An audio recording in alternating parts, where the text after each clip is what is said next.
श्री स्वामी समर्थ.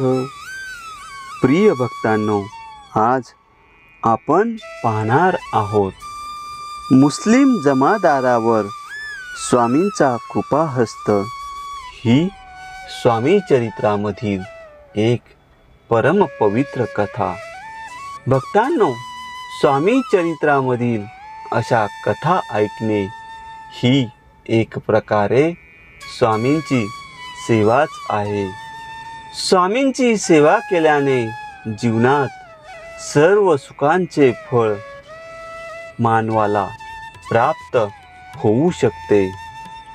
अशा या परम पवित्र कथेला सुरुवात करण्यापूर्वी कमेंटमध्ये श्री स्वामी समर्थ असे लिहून स्वामींचे आशीर्वाद मिळवा. श्री स्वामी समर्थ. मैदर्गी गावात स्वामींचा आणखी एक मुस्लिम परमभक्त होता. तो सरकारी नोकरीत जमादाराचे काम करीत असे. तुरुंगात जे कैदी असायचे त्यांच्यावर देखरेख ठेवण्याचे काम त्याच्याकडे होते. या मुस्लिम जमादाराची स्वामींवर विलक्षण श्रद्धा आणि निष्ठा होती.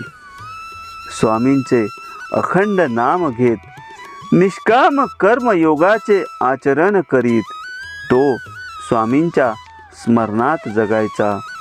त्याचे हे स्वामी प्रेम घरच्यांना अजिबात आवडत नसे. म्हणून हा जास्तीत जास्त वेळ कामाच्या ठिकाणी राहून घालवीत असे. कामावर असताना तो सतत स्वामींचे स्मरण करीत असे. एकदा असेच संध्याकाळी त्याचे मन स्वामी स्मरणात गुंतले असताना तो कैद्यांना परत तुरुंगात आणीत होता. इतक्यात एक कैदी जमादाराची नजर चुकून सटकला आणि तुरुंगाच्या बाजूला खंदकात लपून बसला. रात्रीचा फायदा घेऊन पळून जाण्याचा त्याचा विचार होता. तुरुंगात आणल्यावर जेव्हा त्याने कैदी मोजले तेव्हा त्याच्या लक्षात आले की एक कैदी कमी आहे. जमादार मनातून घाबरला, कारण इतकी वर्ष इतमामाने काम करून आता ह्या वयात हा ठपका त्याच्यावर पडला असता व त्याला लवकरच मिळणारे पेन्शनही मिळाले नसते. शिवाय कडक शिक्षा भोगावी लागली असती. आपल्याकडून कामचुकारपणा झाल्यामुळे फार दुःखी झाला. जमादार स्वामींची प्रार्थना करू लागला. हात जोडून त्याने अगतिकतेने स्वामींना हाक मारली. स्वामी, एक कैदी पळून गेलेला आहे. तो कैदी सापडला तर माझ्यावर येणारे मोठे संकट टळेल. हा कैदी मिळाला तर मी नोकरीचा राजीनामा देऊन आजन्म तुमची सेवा करेन, तुमच्या ऋणात राहीन. स्वामी, मला मदत करा. तो मुसलमान जमादार रात्रभर कैद्याचा शोध घेत होता, परंतु त्याला शोध लागला नाही. जमादार हैराण झाला. त्याचे स्वामी स्मरण मात्र चालूच होते. पहाटे त्याचा डोळा लागला. स्वामींनी स्वप्नात दृष्टांत दिला. तेव्हा स्वप्नातच जमादार सुखावला. इतक्यात एक स्वर त्या जमादारापाशी आला आणि जमादाराला उठवत म्हणाला, हा कैदी घे, इथेच खंदकात लपला होता. जमादाराला परमानंद झाला. जमादाराने स्वामींना साष्टांग नमस्कार घातला, कारण तो स्वार म्हणजे प्रत्यक्ष स्वामीच होते.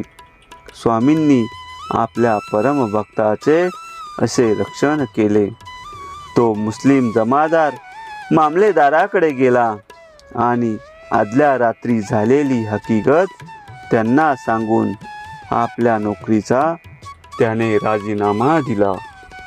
मामलेदाराला हे सर्व ऐकून आश्चर्य वाटले. त्यानंतर तो मामलेदाराला घेऊन त्या कैद्याकडे गेला. तेव्हा कैदी म्हणाला, मी खंदकात लपलो होतो. काळोखाचा फायदा घेऊन पळून जाण्याचा माझा विचार होता, परंतु तितक्यात एक घोडेस्वार तेथे आला आणि मी जेथे लपलो होतो तिथेच गिरट्या घालत होता. त्याच्या डोळ्यात जरब होती. तो माझ्याकडे रोखून बघत होता. त्यावेळी माझ्या लक्षात आले, तो स्वार अत्यंत तेजस्वी होता. त्याच्या भोवती प्रकाश पडलेला होता. त्यामुळे मला पळून जाता येईना. पहाटे त्याने मला अशा तीक्ष्ण आवाजात हाक मारली.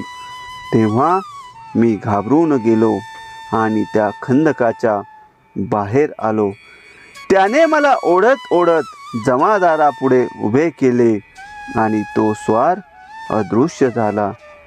मामलेदाराच्या लक्षात आले की स्वामीनिष्ठ मुसलमान जमादाराच्या रक्षणाकरता स्वतः स्वामी अक्कलकोटहून मैदरगीला आले होते. मामलेदाराने जमादाराला नमस्कार केला आणि लगेच त्याचा राजीनामा मंजूर केला. पुढे त्या जमादाराने प्रपंचाचा त्याग करून स्वामींच्या सेवेत स्वतःला वाहून घेतले. जमादार अक्कलकोट येथे आल्यावर श्री स्वामींनी चोळप्पाला सांगितले, चोळ्या ह्या जमादाराला रोज 2 वेळा जेवण देत जा. चोळप्पा हा लोभी होता. 8 दिवस त्याने स्वामींची आज्ञा पाळली.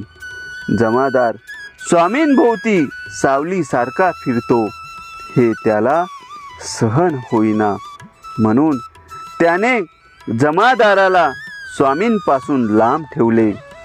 स्वामींना हे सर्व कळत होते. एक दिवस स्वामींनी जमादाराला जवळ बोलावले आणि त्याला आपल्या पादुका दिल्या. स्वामींच्या पादुका मिळाल्या म्हणून त्याला खूप आनंद झाला आणि तो त्या पादुका घेऊन मैदरगीला परत आला. तेथे तो भक्तीने त्या पादुकांची रोज पूजा करू लागला. या जमादाराची स्वामींनी खूप भरभराट केली. पादुकांच्या दर्शनाला लोकांची गर्दी होऊ लागली. पादुकांना स्पर्श केला की कुठलाही रोग बरा होतो अशी त्या लोकांची समजूत झाली, कारण त्यांना तसा अनुभवही लागला. लोकांची गर्दी होऊ लागली. जमादाराला पीर साहेब म्हणून सर्वजण म्हणू लागले. मैदरगीचा साधा जमादार स्वामी कृपेने पीर साहेब बनला. स्वामी जात गोत न पाहता आपल्या भक्तासाठी त्याचे संकटात नेहमी धावत येऊन त्याच्या रक्षण करतात. धन्य ते भक्त, धन्य ते स्वामी.